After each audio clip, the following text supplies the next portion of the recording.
Last year, I came across a couple standing by a roadside memorial. It was dedicated to a young man, a son whose life had been tragically lost in a collision. I stopped to speak with the couple, his father and stepmother, and the embrace I received from the father conveyed more than words ever could in that moment. Though not bikers themselves and uncertain about the details, they asked for my help in deciphering the road markings, hoping to gain insight into the events leading to the loss of young Jake's life. Whilst riding, he attempted to pass a bus. In doing so, his motorcycle grazed a road island, causing him to lose control, eject from the bike, and land in front of the bus. He passed away at the scene. We decided to organise a group ride, and the biker community rallied together in an incredible display of support, providing a deeply emotional farewell for this young man. Jake first had an apprenticeship with another electrical company over in Bedford. He went and sought an alternative, which was Aston Martin F1, 80, 90 other candidates, and he impressed them with his life skills, his attitude, and then within a couple of hours later they actually said, we want to offer you a job. We're not too sure which department you're going to go into because they're both fighting over you. That's the ironic thing, is that I'm the F1 fan, he's not. He was more into MotoGP. To have a son now working in an industry that I have a passion for as a hobby was just fantastic. Yeah. Although a little bit difficult because obviously a Ferrari fan, Aston Martin, but you know. Turned up to Aston Martin for his first day in a Red Bull jacket. Yeah. Yeah, and he loved that jacket, didn't he? He wore his Red Bull jacket Lived all the in time, and that's what he wore on his bike. And we always were adamant that, you know, make sure you're wearing your Yep. safety gear. You know, even though that didn't save him, make sure you wear your safety gear. It's important. I'd put him down as being learning experiences.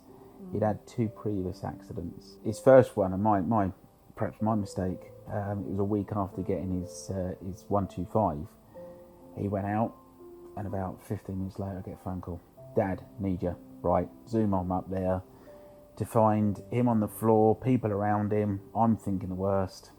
He'd gone into a back of an Audi. Apparently he didn't see the brake lights. Didn't see it. What do we learn from this? You know, keep an eye out, look ahead, look 2, 3, 4 vehicles ahead. Next accident on that bike. Roundabout, and saw the cars braking. He braked, and he got the front wheel washed out. What's the lesson learned on this one? You know, when you're approaching a roundabout in wet conditions, be ultra careful because you're going to have diesel spillages. You've got diesel on fumes. You've got car leaks. You've got numerous substances that can be around that roundabout, and it's wet.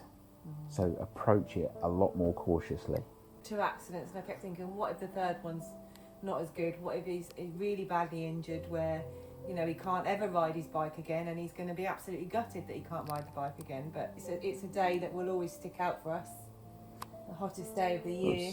The hottest day of the year. Ironically, I just looked on my phone and was tracking him, and I thought, yeah, I know where you're going. You're going to your mates in Stony Stratford. It's a lovely night. You're going to have a good night. It was actually 10 minutes before the accident happened, wasn't it, on the tracker? Yeah. Chilling on the bed watching telly. Police knocked at our door. I came down, and as a father who adores his son, you know, loves him to bits, I was having no one messing with him. I thought, okay, what's he done? Never forget the sentence that they muttered. It ends your life to a degree. Yeah. It changes everything. You're sitting there in disbelief going, nah, you're lying. Someone else is on the bike. You know, it must be someone else riding it. Someone's nicked the bike, and you see it on TV and you think, God, that must be the worst feeling in the whole world. I can't imagine what they're going through. But then to actually go through it, from that moment, your life changes. Yeah. I'm stood in between Matt and the police officer thinking, oh my God, he's going to hit him in a minute. He's going to hit this guy. But they wouldn't come and tell us that if they didn't know it was him. I thought it was some sick joke. I need to get to this location. So now you've said I just need you to go. Yeah. Unfortunately, we pulled up and everything was still there. We didn't even think, you know, that it takes time for them to photos, evidence and everything else. The vehicle was still there, Jake's bike was still there, and unfortunately so was Jake. So we got first experience of the incident. Yeah, of being there and seeing it.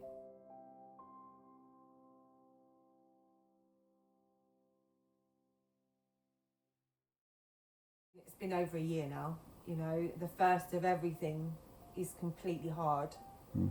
The first birthday, the first Christmas, the first Father's Day, because Father's Day was the last time we'd seen him as a family of 4. It still is tough. Every day is tough. Every day is different. Oh, he's just at his mum's, or he's just at his friends, and that gets you through the day.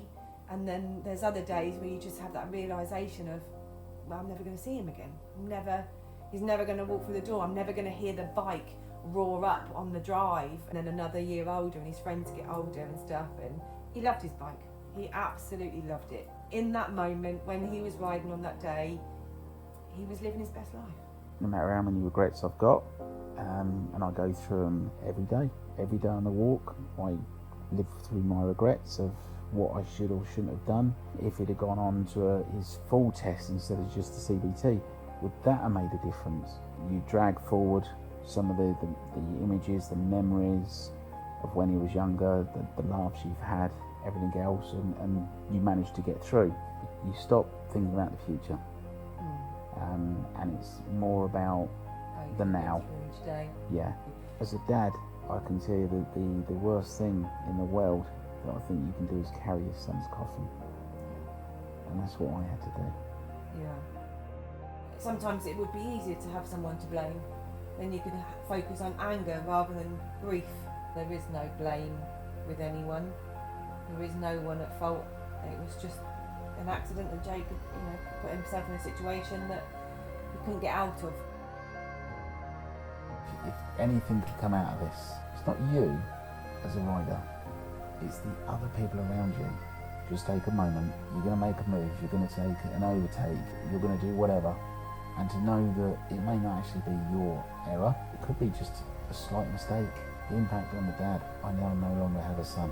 I've lost my 18-year-old boy because he didn't stop and think just for a split second, I'll hold back here, now I'll go for it. Make sure you've got clear view of sight before you make that move.